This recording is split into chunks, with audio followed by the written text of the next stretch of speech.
The story of the first Christmas starts way before any wise men came to see the baby, a long time before the angels announced the birth of Jesus. Not at a stable, not even in Bethlehem, but in Jerusalem. This is how it all began.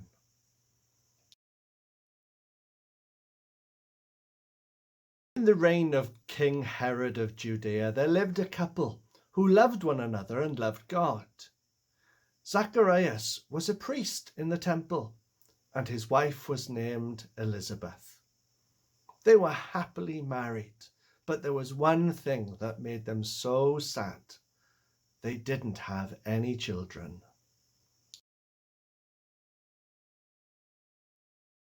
One day it was Zacharias' turn to serve in the temple. Whilst he was there, suddenly the whole room lit up with light. Zacharias turned, and he saw standing right next to the altar an angel. No one had seen angels for hundreds of years. Now he was frightened. But the angel said to him, "Zacharias, don't be afraid. Here's some good news. You and Elizabeth, though you are very old, are going to have a son, and you must call him John. He is going to be great before God. He is going to bring the people back to God. He is going to be like a signpost pointing the way for the one who is to come, the Messiah, the one you've all been waiting for, God's Son." Zacharias could hardly believe it. He and his wife were so old. How could they have a child? So he asked the angel, "Give me a sign. How can I know that these things are true?" The angel said back to him, "I am Gabriel, God's messenger.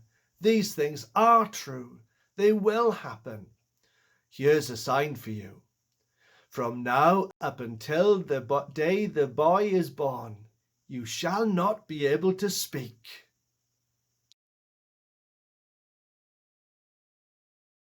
Suddenly the angel disappeared, and the temple was as dark as it had been. Did it really happen? Zacharias wondered. He tried to speak, but nothing came out. It must have been true. Outside of the temple, the people were waiting. "Where is that priest? He's been gone ages." Eventually, Zacharias came out, and the people wondered, "What's happened? He looks different. He looks shocked." "Tell us, where have you been all this time?" they cried. But Zacharias, when he tried to explain, nothing came out of his mouth. He was dumb. Even when he went home, he couldn't explain to Elizabeth until he wrote it all down. Could these things really happen?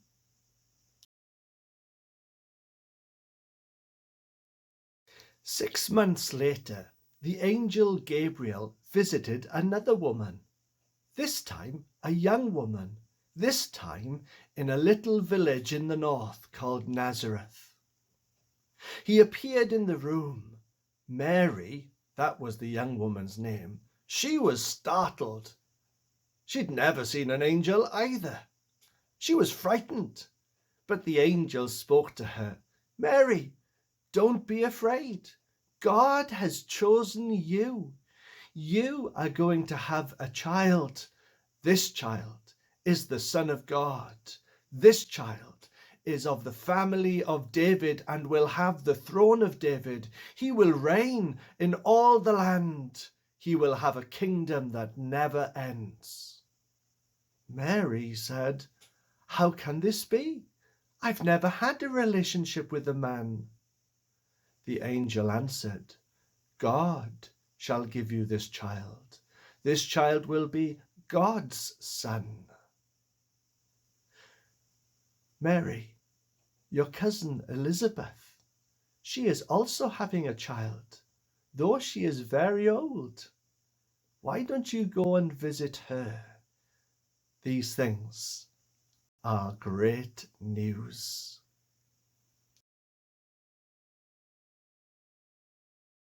As soon as she could, Mary packed her bags and made her way up into the hills of Judea, where she knew her cousin Elizabeth was staying. When she arrived, she called out, "Elizabeth, Elizabeth, I've come to see you." Elizabeth came, and Mary saw that it was just like the angel said. Elizabeth was going to have a baby. Elizabeth said to Mary, "Oh, how blessed you are! Blessed because you are also having a baby, but your child is the Son of God." It seemed as if the baby in my womb jumped for joy when he heard your voice. Mary, I'm so glad to see you. Mary decided to stay with her cousin Elizabeth for 3 months, right up until the time that Elizabeth would have her baby. Remember, she was to call the baby John.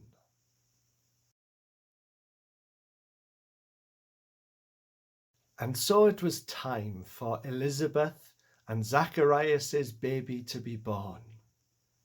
When he was born, it was just as the angel Gabriel had said, a baby boy. They decided to call him John. Everybody who lived nearby, Elizabeth's friends and neighbours and cousins and relatives, all of them were thrilled for them. 8 days later, it was time to name the son properly. And so they went to the temple. Everybody joined them. And most of the people there assumed that the baby would be named after his father, Zacharias. "Is that his name?" they asked. Elizabeth said, "No, not Zacharias. We've been told we must call him John." "Oh," some people said, "nobody else in your family is called John. Are you sure?" Zacharias motioned for them to get him something to write on, a writing pad. He wrote. Everybody watched. This is what it said when he turned the pad around. "His name is John." Immediately, he was able to speak. He felt as if his tongue was loosed, and he praised God, and he thanked the Lord that his son had been born just as promised. Everybody else who was there, they wondered, what kind of child is this, that a miracle happens at his birth?